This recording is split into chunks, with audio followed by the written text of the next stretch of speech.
The most dangerous mistake you can make with people is believing what they show you too fast. Think about that for a second. Someone smiles at you. Someone helps you. Someone says all the right things. And your brain relaxes. You think, okay, this person is good.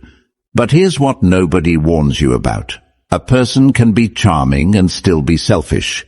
A person can be generous and still be looking for control. A person can call you a friend and still be competing with you in silence. A person can talk about loyalty like it's their favorite word and do the complete opposite the second you're not around. So why does this happen so often? Because people don't hand you their full character on day one. They give it to you in pieces, and those pieces only show up in certain moments. When they want something from you, when someone weaker is standing in front of them, when you start winning, when you say something they don't agree with, when they make a mistake and have to decide between honesty and their own pride, when the person they're talking about isn't there to defend themselves, and when enough time passes that keeping up the act just gets too tiring. Machiavelli wrote about this centuries ago. He understood that people work hard to manage how they look to others. But here's the part he also understood. No one, not even the smartest performer, can control every situation forever. Life eventually puts them in a spot where the real version has to show up. Now, I'm not saying go be suspicious of everyone around you. That's not wisdom. That's just fear in disguise. And it will cost you good people too. What I'm saying is this: learn where to look, because the right people aren't always the ones who impress you at a party or make you laugh the hardest. Most of the time they're quieter than that. They're the ones who act the same whether 10 people are watching or none. They're the ones who are kind to you even when kindness gets them nothing back. Stay with me, because I'm about to give you 7 ways to see people for who they actually are, before they cost you your time, your trust, or your peace. Before we begin, I want you to drop this affirmation in the comments. I don't rush trust. Let's begin. Number 1. Find out what they want from you. Here's a question most people never bother to ask. Not, do I like this person, but why does this person like me? That second question matters more, because liking someone is easy. Anyone can be pleasant for an afternoon, but the reason behind their closeness, that's the part that tells you what you're actually dealing with. So pay attention to the pattern. What pulled them toward you in the first place? What topics do they bring up again and again? What do they seem to expect once the relationship gets comfortable? Are they curious about your life, your thoughts, your struggles, or do their questions always circle back to what you can offer them? Some people are drawn to who you are, your sense of humor, your mind, the way you make them feel understood. Other people are drawn to what you have, your connections, your reputation, your money, your ability to open doors for them, and a smaller group is drawn to something even simpler: attention. They just need someone to listen, to validate, to be there. None of this automatically makes someone a bad person. Relationships aren't always perfectly balanced, and that's normal. A friend going through a rough patch might lean on you more for a while. A new business contact might reach out because of your network before your friendship even forms. That's life. That's how connections start sometimes. But here's where you draw the line. Watch what happens over time. Does the taking ever slow down? Does giving ever enter the picture? Or does the relationship stay one-directional no matter how much time passes? Because someone who keeps pulling from you month after month, year after year, without ever turning around to ask how you're doing, that's not a coincidence. That's a message. They're telling you, through their actions, exactly what this relationship is for them. The right people don't treat you like a vending machine they can keep feeding coins into. They're not there because of your job title, your car, or your ability to solve their problems. They're there because of you, the actual person underneath all of that. You'll know the difference by a simple test. Take away everything you can offer them. No connections, no resources, no favors. Would they still want to know you? Would they still call? Would they still show up? If the answer is yes, you've found someone real. If the answer makes you uncomfortable, that discomfort is information. Don't ignore it just because the person is fun to be around or good at making you feel important. Charm and usefulness are not the same thing as care. So before you decide who somebody is, slow down and figure out what they actually want, not what they say they want, what their behavior shows you they want. The words are easy to arrange. The pattern is much harder to fake. Number 2. Watch how they treat people below them. You can learn more about someone in 5 minutes at a restaurant than you can in 5 months of conversation with them. All you have to do is watch how they treat the waiter. Because here's the thing about human behavior. People can control themselves around you. You matter to them, so they perform. They choose their words carefully. They stay polite. They stay warm. But watch what happens when they're dealing with someone who has nothing to offer them. A waiter, a cashier, a janitor, a new employee at the bottom of the ladder. That's when the mask starts to slip. Because there's no audience left to perform for. Some people are respectful upward and cruel downward. They'll flatter their boss and snap at the intern. They'll charm a stranger with status and dismiss a stranger without it. This isn't a coincidence, and it isn't stress, and it isn't a bad day. It's a pattern, and the pattern tells you something important. This person doesn't actually respect people. They respect position. They respect usefulness. Their good manners are a transaction, not a value. Think about what that means for you. Right now, you might be someone they see as valuable, but value shifts. Circumstances change. Usefulness runs out. And if their kindness was always tied to what you could do for them, that kindness has an expiration date, even if you can't see it yet.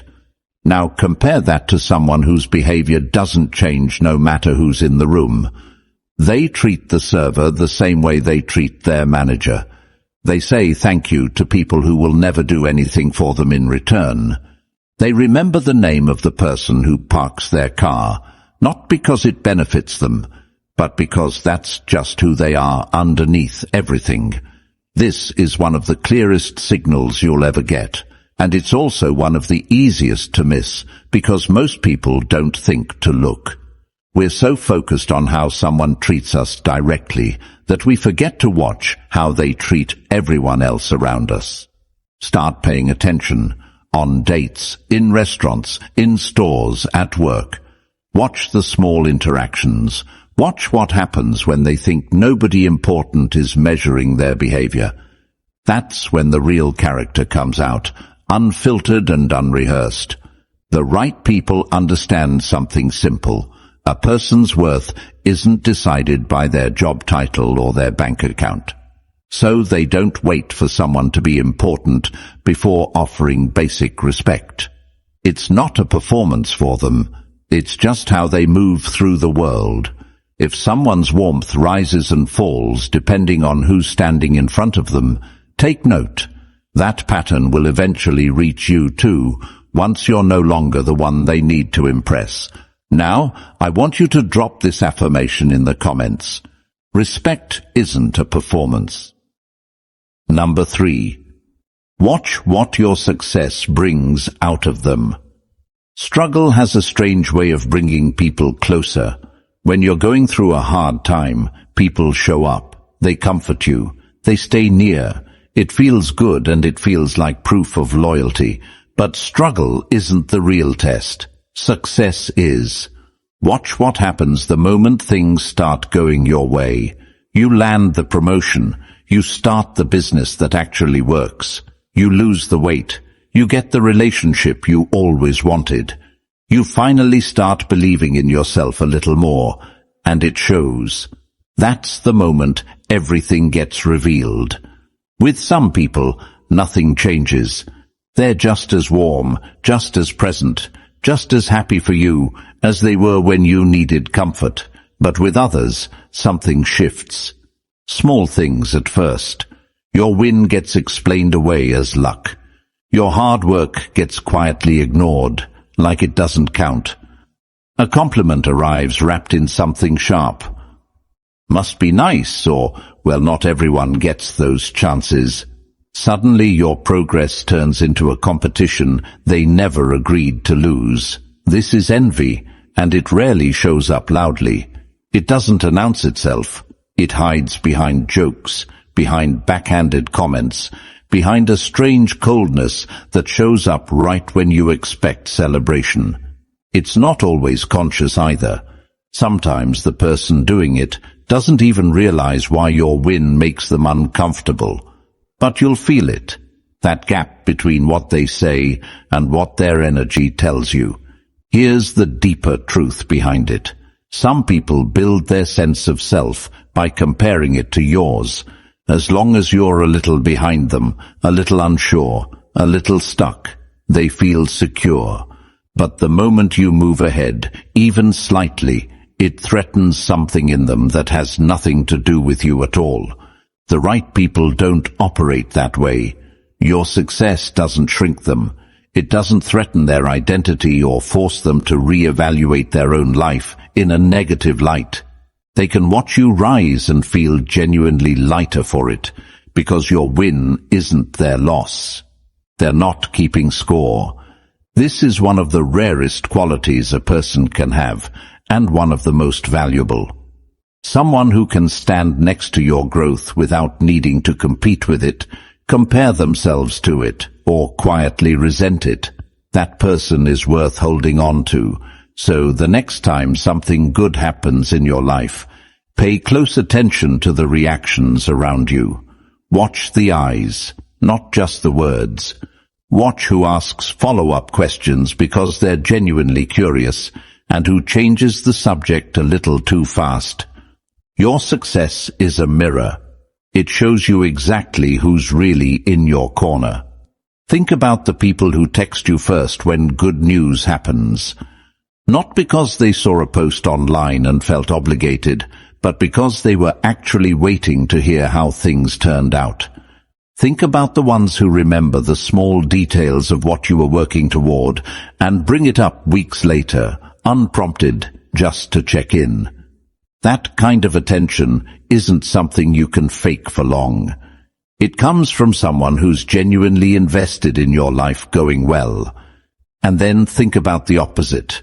The friend who goes quiet after big news. The family member whose congratulations feel rehearsed, almost obligatory. The coworker who suddenly finds a flaw in the thing you're proud of, unprompted, like they needed to balance the scale somehow. You've probably experienced this without having the words for it before now. That heavy feeling after sharing good news with the wrong person. That's your intuition doing exactly what it's supposed to do. Don't dismiss that feeling next time it shows up. It's real information, not paranoia, and it deserves your attention. Drop this affirmation in the comments. Real support has no envy. Number 4. See how they handle. A difference of opinion. Agreement feels comfortable, but it doesn't teach you anything. Two people nodding along to the same idea learn nothing new about each other. Disagreement is where the real information lives. So next time you and someone you know see a situation differently, don't rush past it. Watch closely. Can they actually hear a point of view they don't share? Can they push back on your idea without attacking who you are as a person? Can they say, I might be wrong about this, and mean it? Can the conversation stay a conversation, instead of turning into a fight over who gets the last word? Some people can't separate their opinions from their identity. To them, being wrong doesn't feel like a small correction. It feels like an attack on their worth. So instead of engaging with what you actually said, they defend, they deflect, they raise their voice, they make it personal. Winning the argument becomes more important than understanding the truth. For people like this, disagreement isn't a difference of perspective, it's a threat. You'll notice this in how fast things escalate. A simple disagreement about where to eat turns into a fight about respect. A different opinion on a work project turns into someone questioning your competence out loud. The size of their reaction almost never matches the size of the actual disagreement, and that mismatch tells you everything. Now compare that to someone secure enough to disagree without making it a war. They can say, "I see it differently, but I understand why you think that." They can hold their position without needing to destroy yours. They separate the idea from the person holding it, which means you can walk away from a disagreement with them and still feel respected, even if nothing got resolved. This matters more than people realize, because life is full of moments where you won't agree with the people you care about. You'll disagree about parenting, about money, about where to live, about how to handle a hard situation. If every disagreement turns into a battle for control, the relationship will wear itself out. But if disagreement can exist without threatening the connection, that relationship can survive almost anything. The right people aren't the ones who always agree with you. That's not real closeness. That's just avoidance dressed up as harmony. The right people are the ones who can look at the same situation from a different angle and still choose to stay close to you. Pay attention to how someone argues, not just how someone agrees. It tells you whether they value truth or whether they simply need to be right. Number 5. Watch what they do when they are wrong. Nobody gets through life without messing up. That part is guaranteed. What isn't guaranteed is what happens next, and that's where you learn who someone really is. Picture the moment right after a mistake gets exposed. Maybe they forgot something important. Maybe they said something hurtful. Maybe they let you down in a way that actually mattered. That moment, right there, is one of the most revealing moments in any relationship. Do they own it? Do they say the words plainly, "I was wrong, I'm sorry," without wrapping it in 10 excuses first? Do they try to actually fix what got broken, or do they just want the uncomfortable conversation to end as fast as possible? Some people cannot handle being at fault. The second responsibility comes near them. They start rearranging the story. Details get softened. Blame gets redirected. Suddenly you're the one who overreacted or misunderstood or made it a bigger deal than it needed to be. They become the victim of a situation they created. And if you push back, if you insist on the truth, they get defensive fast, sometimes even angry, like accountability itself is an insult. This pattern is exhausting to be around because it means every mistake turns into a battle just to get an honest sentence out of them. You end up doing the emotional labor of proving what already happened, just so they'll admit it. Now think about the opposite kind of person, someone who messes up and says so plainly, without turning it into a performance. They don't need you to convince them. They don't need proof laid out like a court case. They just say, "Yeah, that was on me," and then they actually try to make it right. Here's something important. This doesn't mean the right people never make mistakes. They will. Everyone does. A good person can lose their temper. A good person can say the wrong thing. A good person can let someone down without meaning to. None of that erases their character. What defines their character is what happens after. So stop looking for someone who never fails you. That person doesn't exist, and chasing perfection will only leave you disappointed over and over. Instead, look for someone who can tell you the truth about themselves, even when the truth isn't flattering. That kind of honesty, especially about their own flaws, is worth far more than someone who never seems to make mistakes at all.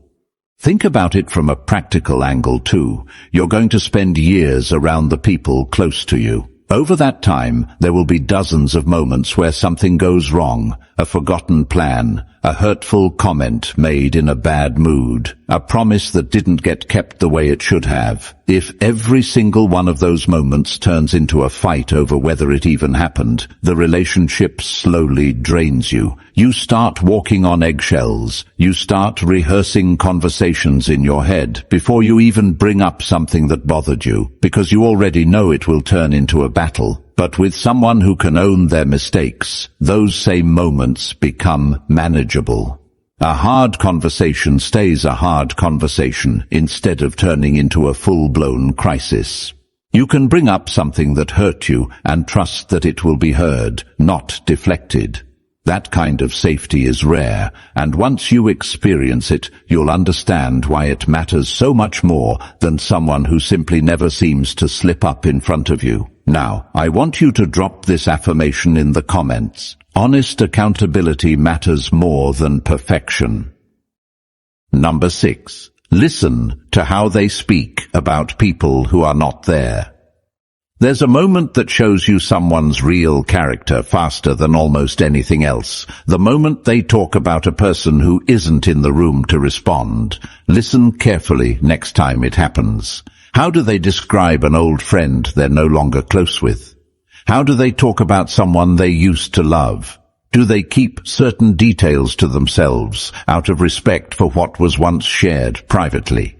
Or does every private moment from their past turn into entertainment for whoever's listening now? Some people build closeness in a strange way, by handing you secrets that were never theirs to give away. They'll tell you things a former partner trusted them with. They'll share details a friend confided in confidence, and in the moment, it can feel flattering, like they trust you enough to let you in on something private. But look closer at what's actually happening. They're showing you exactly what they're capable of doing with information, and that includes your information, eventually. Pay close attention also to fairness. Can they talk about someone they no longer like without turning them into a villain? Can they acknowledge the good parts of a relationship that ended badly? Or does every falling out get rewritten into a story where they're always right and the other person is always the problem?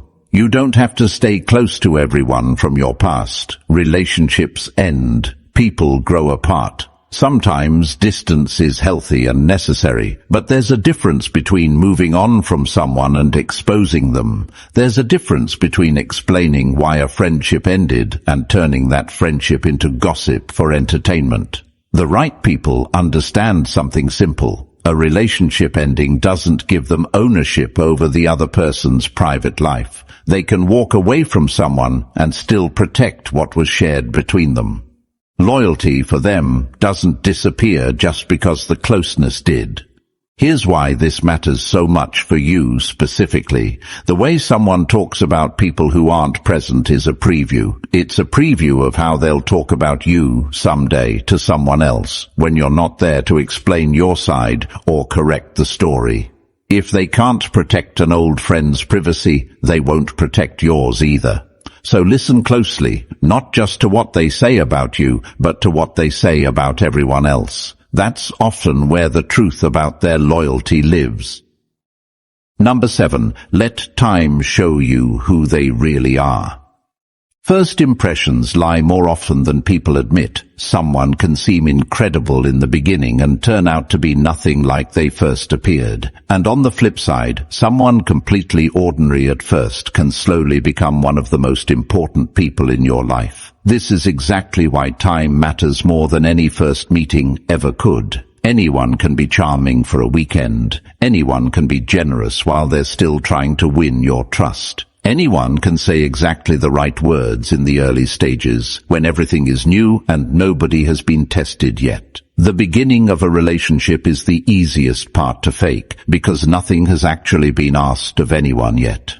But time creates situations nobody can script in advance. Time brings stress, disappointment, inconvenience, and boredom, the ordinary conditions of real life. And under those conditions, certain things become impossible to hide. Promises either turn into action, or they quietly disappear. Kindness either continues or it vanishes the moment it stops being convenient. Loyalty either holds up under pressure or it suddenly comes with conditions nobody mentioned before. Character either stays consistent or it bends depending on the situation and who's watching. This is why rushing to trust someone almost never works out well. Not because trust is bad, but because trust based on a few good weeks is trust built on incomplete information. You haven't seen how they behave when things get hard. You haven't seen who they become when there's nothing to gain by being good to you.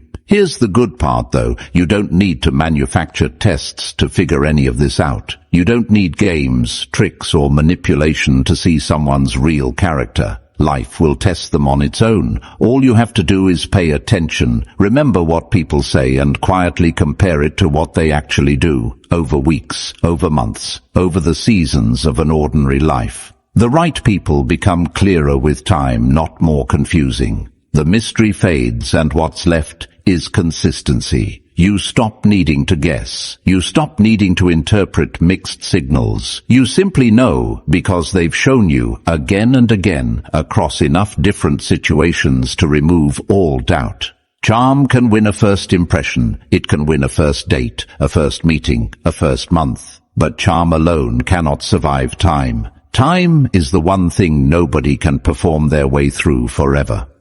You will never fully understand every single person who walks into your life. And here's something freeing. You don't need to. The goal was never to become suspicious of everyone around you. That's not wisdom. That's exhaustion dressed up as caution. The real goal is much simpler than that. Stop handing out deep trust based on shallow evidence. Stop deciding someone is safe just because they were nice to you once, or funny at a party, or good at saying the right thing at the right moment. Instead, remember what you just learned. Pay attention to what people actually want from you, not just what they say they want. Watch how they treat the people who can't do anything for them.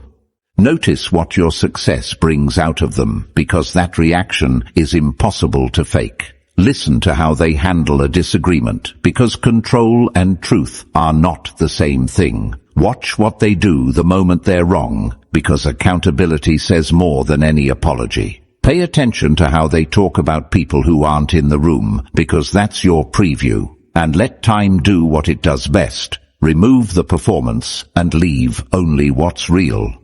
The right people were never going to be perfect, and that was never the goal. They will disappoint you sometimes. They will disagree with you. They will make mistakes because they're human, not characters in a story. But here's the difference that actually matters. You will always be able to see them clearly. You won't spend your energy making excuses for the same pattern over and over. You won't lie awake wondering if their kindness has a hidden price tag. You won't have to guess whether they'll still be there once you stop being useful to them. In a world full of people performing, the smartest move isn't trusting nobody. It's learning how to watch, how to listen, how to remember, and how to give people the space to reveal themselves before you hand them a permanent place in your life.